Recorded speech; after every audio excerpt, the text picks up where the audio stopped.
Good night, fellow punters. Mickey D. McAchee on Stevens is nice. The clock on the wall says 25 to 9. I was in Leopardstown. I was home about 7. Had to have the dinner, and I was starving. Nothing to eat all day. There was queues everywhere up there. It would perish a dog. It's a good job I brought a woolly hat with me. I was absolutely frozen. I left before the bumper, and I walked down along. I didn't get the shuttle bus. Probably should have, but the feet were absolutely frozen off me. I should have had boots on me, I suppose. Good enough day's racing. Well, there was great racing, in fact. A huge crowd. 40 quid in. €4 for a coffee. A small coffee, not a big one. And €13 for a burger, if you wanted a nothing with it. So they fairly know how to fleece the Christmas punters, I'll tell you. Great racing. Lossiemouth was very impressive. I didn't look to see how short it's gone now for Cheltenham, but I would imagine it'll be hard beaten. Field Door, I didn't see the mistake it made, because I was moving from the big screen. There's a new big screen in front of. They have a great job done in Leopardstown. I was very impressed. I haven't been there on Stevens' Day now, or the Christmas meeting for 3 years. Missed 3 years. And went against Final Orders. That's the one that got away. I had a reverse forecast done with Embittered. Yesterday went great. We're on the road yesterday morning, I think about 7:15, and we fed over 60 people yesterday. Over 60 dinners went out. But I'm glad to say that there isn't as many. There's probably homeless people in Dublin. There's probably more than ever. But homeless to me is people that's living in the streets, and there's not as many living in the streets as there when I lived in Dublin. When I used to do a soup run, and I used to be around Dublin playing poker a lot years ago. We could only find maybe 7 to 10 sleeping in doorways and alleyways, whereas years ago you could find 30 to 40. But it turned out great, and thanks to everybody that donated money, and I got great help. There was even Christmas cake put in yesterday morning, and from family members and all kinds of stuff. So it was well worth doing it. I might do a little video at some point to put it up. I'll get these out of the way because I have to clean out the bus tonight and switch back to the man that owns it and get the one that I usually have. There's a couple of bus horses tomorrow. Of course, the king of them, or the queen of them, is out. Jungle Prose. That's in Limerick, the 129. Where are we here? I will kick off with that one. So that's another bus horse in the 140 at Chepstow Scriptwriter. It won for us the last day. It was decent enough on the flat. It won in Cheltenham. 4-1 second favourite. 2 for 2. It was still green enough, but the favourite is O'Brien's horse. But I was looking earlier there, a place better or something. It's hard not to back a bus horse when we won money on it before. Comfort Zone being third to Lossiemouth and beating Jazzy Matty. Jazzy Matty has won since, so that form is franked, and Lossiemouth winning today. So that's why it's so short. But it has to travel over to England. The long stretch will suit Scriptwriter, and it's a decent enough horse. I will come back without the favourite. I think it's 5 to 2 without the favourite. When I'm staying with Chepstow, the Grand National, that's at 250. Let's get the field up. I didn't get much study in the last couple of days. I got nothing yesterday and the day before getting prepared. But I had a few in mind. The 250 is the Welsh Grand National. 3 favourites in the last 10 years. 1 Irish horse in the last 10 years. And that was a 13-year-old horse, the oldest that ever won it. Raz de Marie for Gavin Cromwell. Top weight once in the last 10 years. There was Native River, carried 11 stone 12. 3 8-year-olds in the last 10 years. I have an outsider picked because they're paying 6 places. And it's a 25 to 1 shot. Wayfinder. For Rebecca Curtis. It was ran 6 times at the track. 4 wins and a second. And it was pulled up the left, but it made a howler of a mistake. But it's supposed to have bled. But if it hadn't, it ran. That was in the trial the last day. And it went off 85 to 40 favourite on the strength of having won at the track prior to that. Now, if it hadn't ran in the trial race and been pulled up, it would be single digits. This was its win in Chepstow, 2 runs back. It's only an 8-year-old. Days for him, hopefully ahead. Over the 5th last they go. Wayfinder from Budderwick Brook. Nothing else has really landed a blow in this yet. The last open ditch coming up towards them now. Ben Jones and Wayfinder as he comes up towards it. Oh, terrific lead. Budderwick Brook chasing him hard in 2nd place, but he's got 3 legs to find with 3 more fences to jump to be sure he's winning the battle for 3rd. On they come now towards the 3rd last here. Wayfinder up towards it. Another good leap. Slower there was Budderwick Brook in 2nd. Maybe he's run the finish out of him. To be sure is in 3rd from trucking away. Here's the 2nd last now. Wayfinder up and over it safely.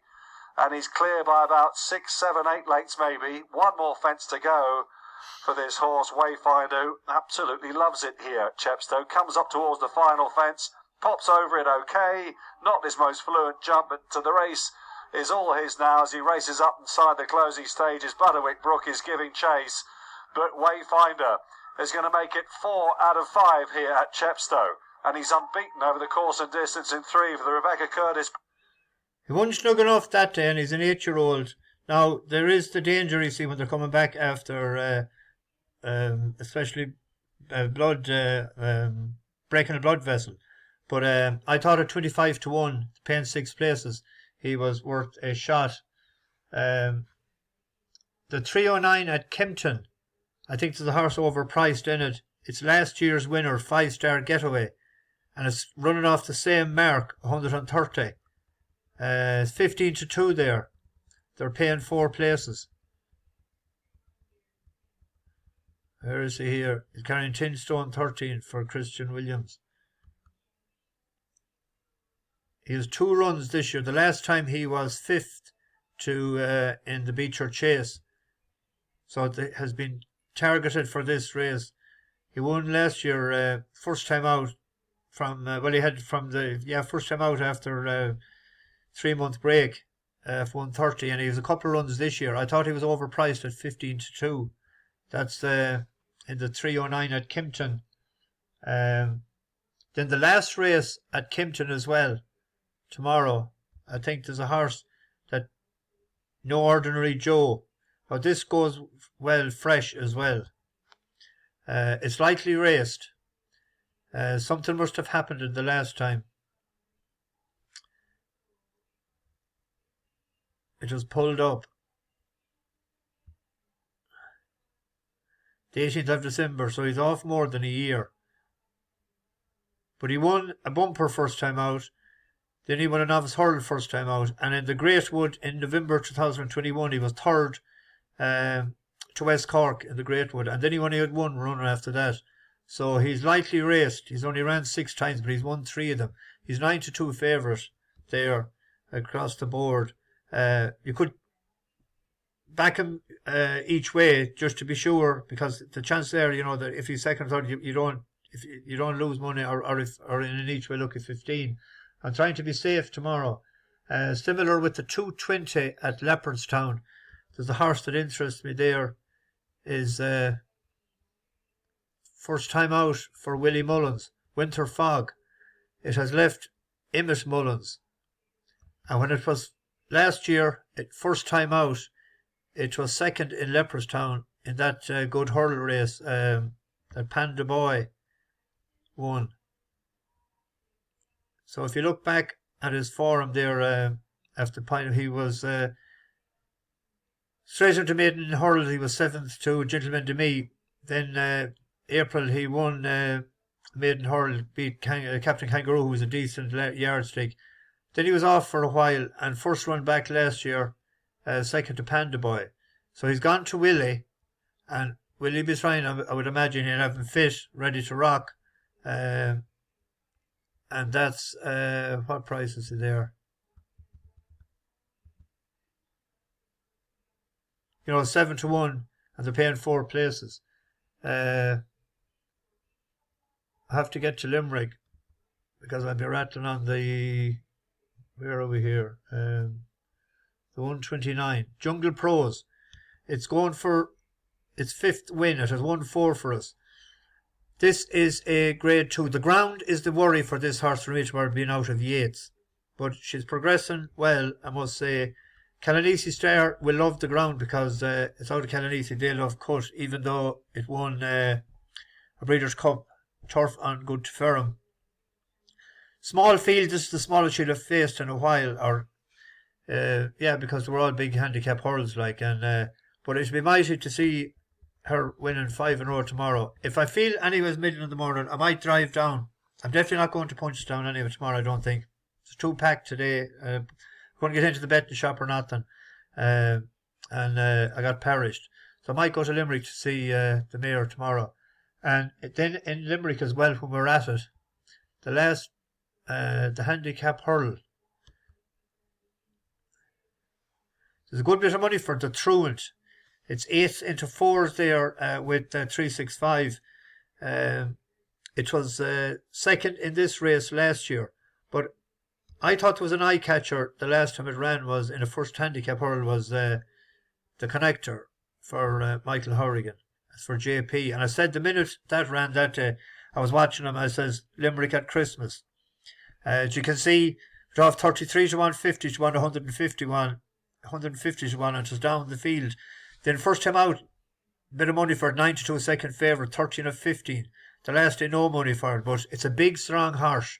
And I think if the handbrake is off tomorrow, that could be the truant. It's between the two of them I make it. The truant, they're geared, this is the job horse for tomorrow for them, but I think it could be up against it with the Connector. We were in hard luck, I thought, today. I just want to mention a minute left. Is the Brookie. I thought that was all over a winner, the Stig's horse. And Faulty went 1 to 6 and running. The Brookie went odds on, and the horse that we picked in Newcastle went 1 to 6 and running. There was a couple I thought that got away from us today. I don't know what happened to Brian Hughes' horse at all there. But I hope Jungle Pros can do. Oh, there's one at the 3 o'clock at Punchestown as well tomorrow, or Leopardstown. I'm raving. The